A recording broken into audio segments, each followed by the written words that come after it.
Hola compañeros y compañeras, espero que estén muy bien. A continuación vamos a hablar de una clasificación de sustancias.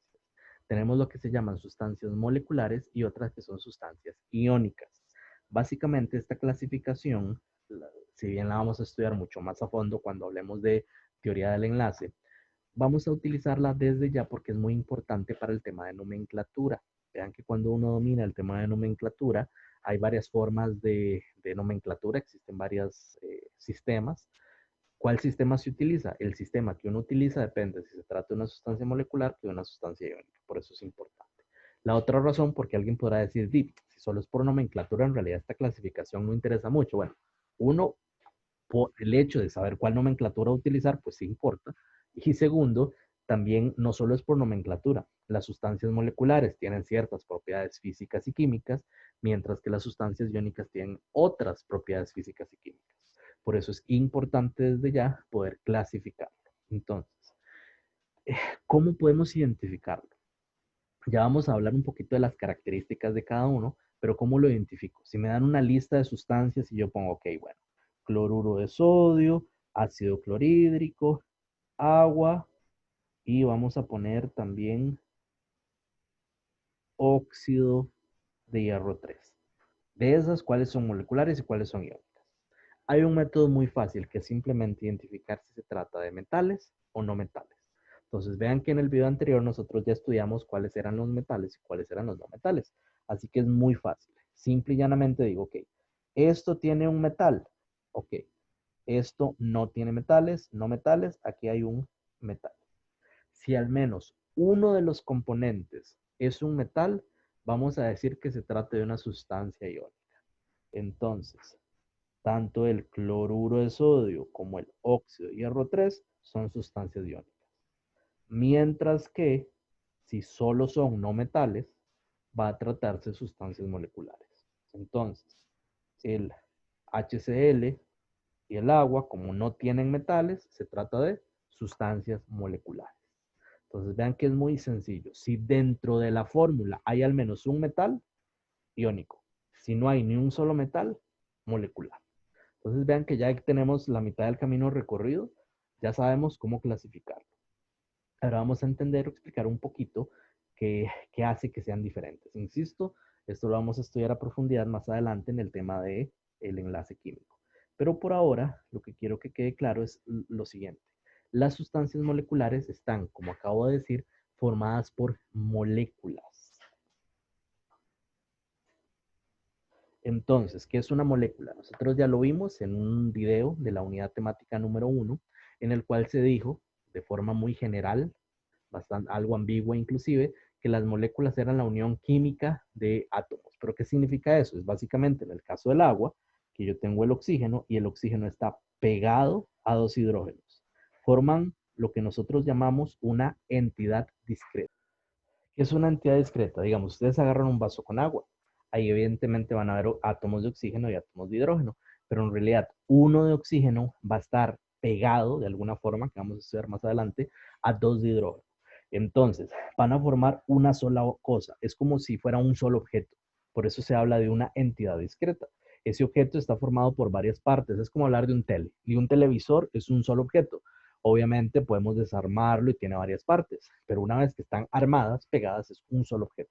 Igual con las moléculas están formadas por átomos, pero en realidad lo podemos ver como un solo objeto. Entonces van a haber varias moléculas de agua, una a la par de la otra. Entonces tenemos entidades discretas. Versus una sustancia iónica. Las sustancias iónicas no forman moléculas. ¿Qué es lo que se forman? Forman redes de iones. Muchas veces, en lugar de hablar de una red, otra palabra que se utiliza es un retículo de iones. Entonces forman redes de iones, retículos de iones. En el caso de la sal, por ejemplo, se oye mucho en películas o de forma coloquial así las moléculas de sal. Eso no existe. Básicamente yo voy a tener un ion, en este caso positivo, y los iones positivos se conocen como cationes. Entonces voy a tener un ion positivo, en este caso un cation, y además ese cation va a estar rodeado de aniones, es decir, de las partículas negativas. Y cada anión va a estar rodeado a su vez de esos cationes. Entonces, observemos que vamos a tener una red. Cada cation va a estar rodeado de aniones, cada anión va a estar rodeado de cationes. Y esta red es tridimensional.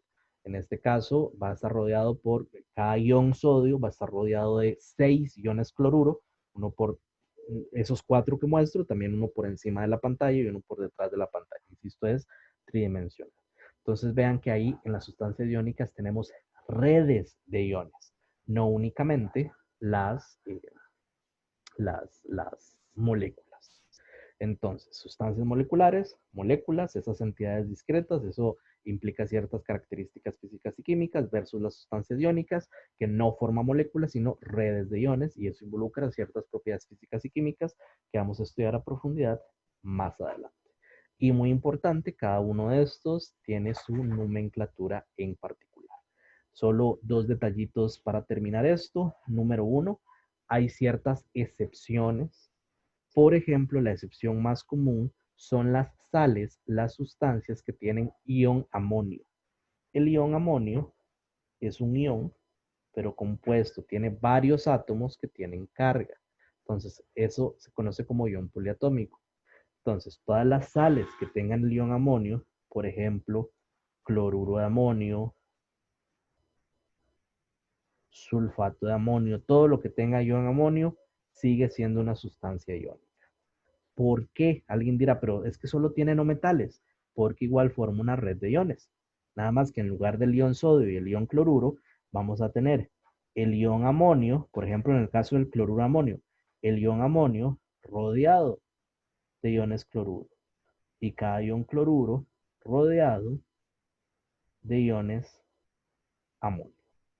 Ojo, no siempre son 6, la forma en la que se acomodan puede variar, pero es una idea, es entender que siempre se forma ese retículo de iones y por lo tanto se trata de una sustancia iónica. Hay otras excepciones, pero insisto, esas las veremos con más calma cuando estudiemos el enlace químico. Y el otro detalle, en uno de los videos que habíamos estudiado, la unidad temática 1, se había puesto una tarea, se había compartido dos frases y se habían analizado. Una de esas frases es básicamente que no todas las moléculas forman elementos. Entonces, eso nos decía la frase, no todas las moléculas forman elementos. Y entonces, ¿eso cómo se explica? Porque existen elementos como el oxígeno, como el cloro, que en realidad esos elementos siguen siendo elementos, siguen siendo un solo tipo de átomos, pero están formados por moléculas. Y la otra frase que habíamos dicho que vamos a discutir más adelante es la frase que no todos los que no todos los compuestos están formados por moléculas.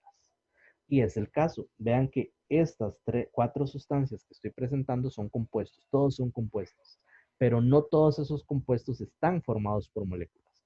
Hay compuestos como el agua o el HCl que están formados por moléculas, pero hay compuestos como el cloruro de sodio y el óxido de hierro que no está formada por moléculas.